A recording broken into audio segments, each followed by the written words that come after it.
Hello. In this video, we will learn about topic 4.1 to 4.4 from chapter 4, moment of a force in the scalar formulation and vector formulation. And this is the theory portion of the video. In the next video, we will solve problems using the vector and scalar equations for moment of a force.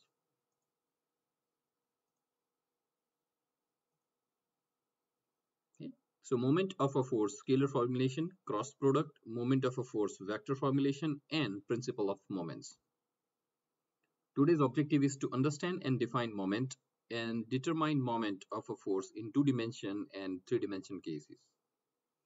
Typically, when we apply force on an object and as a result of that force, an object rotates or has tendency to rotate, then we can say that the force resulted in moment about a point or an axis. For example, this wrench here is attached to this bolt and person is applying force in this direction. So we can say that that force F and the perpendicular distance from point of rotation O resulted in some clockwise moment of the wrench about point O. And we can also call this torque as well. So this moment M about point O can be calculated by multiplying F with the distance, perpendicular distance from the point of rotation. So let's take a reading quiz. What is the moment of the 12 Newton force about point A, MA? So in this case, 12 Newton force is applied here and point A is here. Now we can extend the line of action of the force. So for the calculation of moment, do not always imagine that the force has this like red line. This indicates the line of extension of the force. And distance from perpendicular distance from point of rotation to the line of action of the force is given as 3 meters. So the moment of this force is F multiplied by D.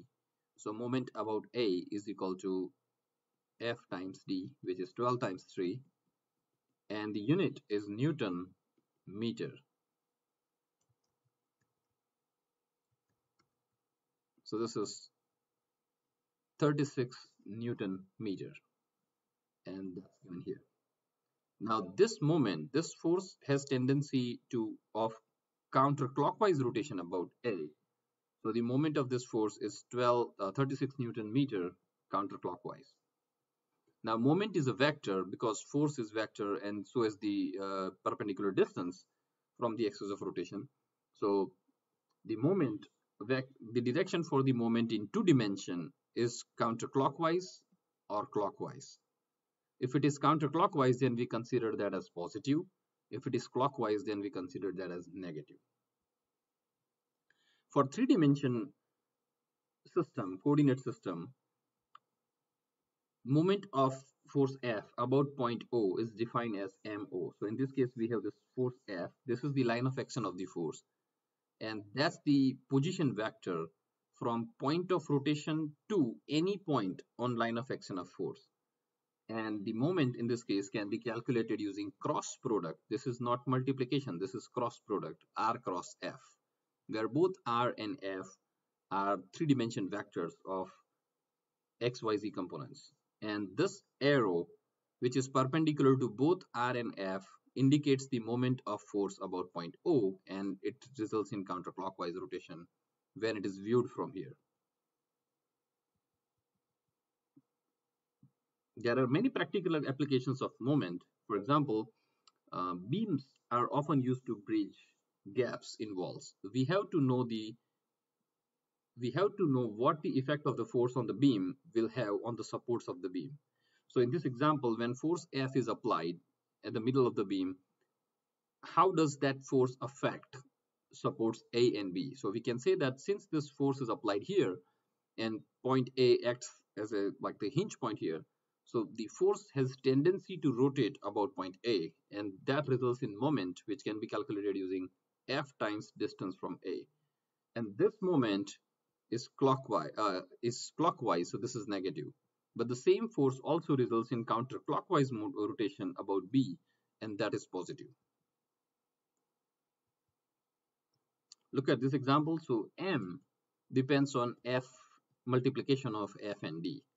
So to practically to take the advantage of higher moment or higher torque, we can either have high force or high distance.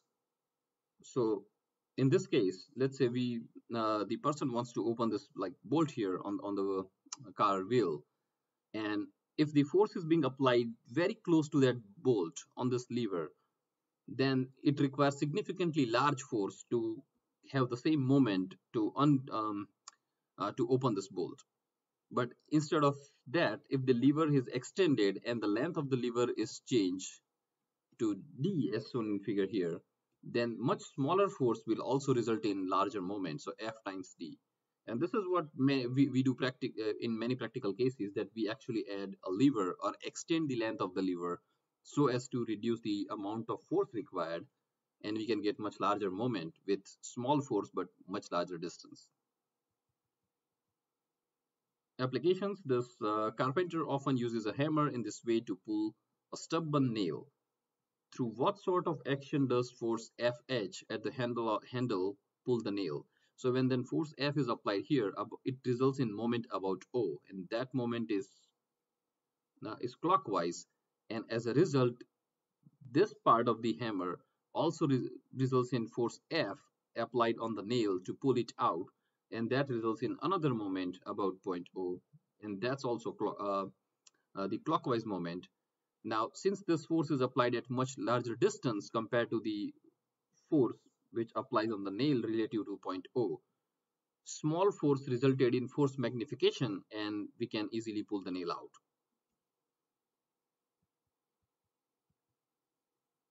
The moment of a force about point provides a measure of tendency for rotation. It's also called torque, and it's always F times perpendicular distance from point of rotation.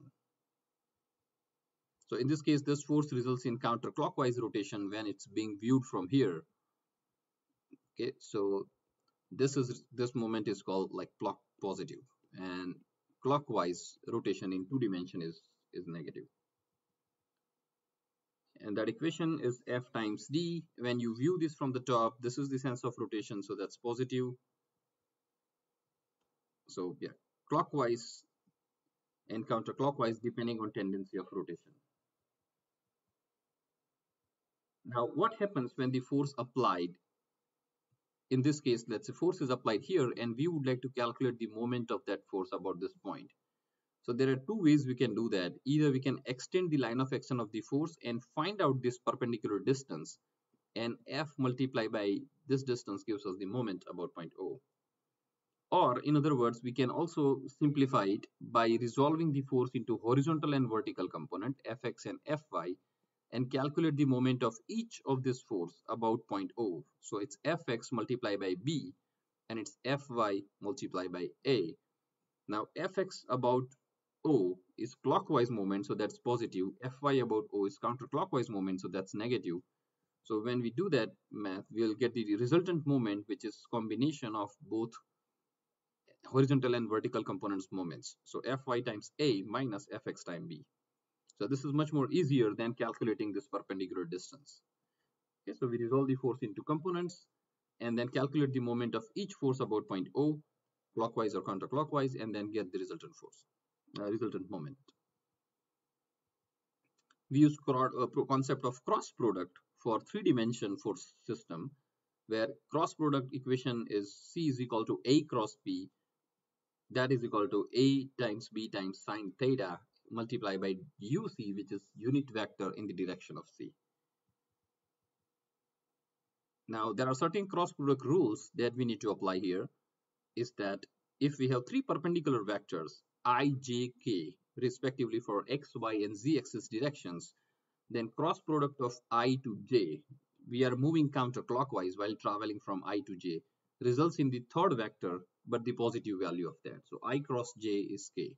But if we do the reverse, if we do j cross I, so travels from j to I, then we are traveling clockwise direction and we get minus k. And the same rule applies for other two combinations. So j cross k is I, k cross k, k cross I is j. And if you travel counterclockwise, then it's negative. We can also use, and this is also called the right hand rule, and we can also apply the right hand rule in this way. Now cross product can be easily calculated using matrix determinant. So if we have two three-dimension vectors, A is equal to AXI plus AYJ plus AZK, and we have B, which is BXI plus BYJ plus BZK. So we can calculate the cross product by first row is IJK, middle row are the coefficients with AX, AY, AZ, or three components of AX along XYZ, and the last one is for B. And then we apply this matrix determinant, where for the first part of the determinant, it's I multiplied by cross product of AYBZ minus AZBY. Second is negative sign. This is part of the equation. AX, now whatever row we consider, we actually do not consider any other elements from that row and that column. So it's AXBZ minus AZBX. And for the third part, it's K, AXBY minus AYBX. And we just add these three components together. That is the cross product of A cross B. And we apply that concept of cross product for three-dimension force and position vector and moment equation. So in three dimension, we calculate moment using cross product. So moment of force F about position vector R can be calculated using R cross F. Do not change the order here because R cross F is not same as F cross R. Okay, so remember it's R cross F. And where R is the position vector from point of rotation. For R, its tail of the vector is always at the point of rotation. And head of the vector can be anywhere on the force vector, and we'll get the same answer. It doesn't matter, we can draw R like this, or like this. In all three cases, we'll get the same answer. But R has to have tail at point of rotation and head anywhere along the line of action of force. So this is called line of action of force. And we can calculate moment of a force in three dimension. The unit of moment in SI system is Newton meter. In FPS system, it's pound foot or pound inch, depending on the dimensions of the problem. And this is how the moment is calculated. Moment of force about O is this minus this plus this. Remember, this negative sign is part of equation. That's the part of the formula. You'll be given this formula for exam. So you don't need to memorize it, but you should know how to use it. Okay, so in the next video, we will solve some problems regarding this topic. Thank you.